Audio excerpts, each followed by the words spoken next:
মাননীয় প্রধানমন্ত্রী, আপনি বললেন আমরা জানি আজকের মিটিং না করে, আজকের সভা না করে এই টাকা সাভারে যারা ক্ষতিগ্রস্ত হয়েছে তাদেরকে দেই।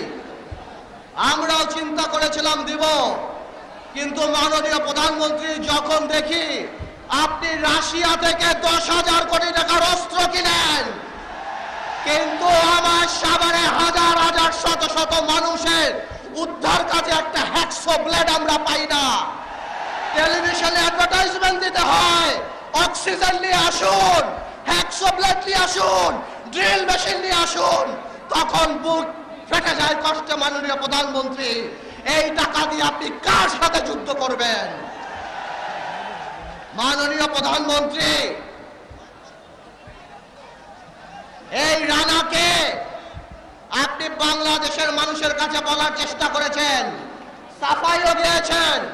বাংলাদেশের মানুষ জানে আপনি মাঝে মাঝে অসত্য কথা বলেন, কিন্তু মাননীয় প্রধানমন্ত্রী, ঘরের নোংরা কাপড় বাইরে ধোবায় ধুইতে হয় না। আল্লাহর ওয়াস্তে CNN BBC-তে আর ইন্টারভিউ দিয়েন না। মান ইজ্জত থাকে না আমাদের বাংলাদেশে। আমি মিডিয়ার ভাইদেরকে ধন্যবাদ জানাই, আন্তরিকভাবে ধন্যবাদ জানাই। আপনারা সাভারে গিয়েছিলেন, তাই বাংলাদেশের মানুষ জানতে পেরেছিল সাভারে কত কষ্ট হয়েছে সবার, এবং সবাই ঝাঁপিয়ে চেয়ে পড়েছিল। মাননীয় প্রধানমন্ত্রী, গতকালকে দেখলাম আপনি সাংবাদিক সম্মেলন করে ইসলাম শিক্ষা দিয়েছেন। বাংলাদেশের মানুষ সব শিক্ষা নিতে পারে, আপনার কাছ থেকে ইসলাম শিক্ষা নেবে না। বাংলাদেশের মানুষ এখনো ভুলে নাই আপনাকে নিয়ে সামাজিক মাধ্যম ফেসবুকে কার্টুন বানাতে 24 ঘন্টার মধ্যে আপনি অ্যারেস্ট করে নিয়ে এসেছেন।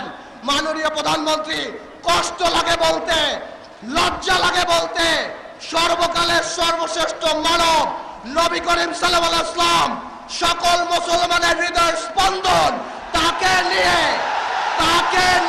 বাজে কথা বলার পরও 2.5 মাসে তাকে গ্রেফতার করেছেন আপনি। প্রধানমন্ত্রিত্ব বড় না, কিয়ামত বড়, জবাব দিতে হবে আপনাকে।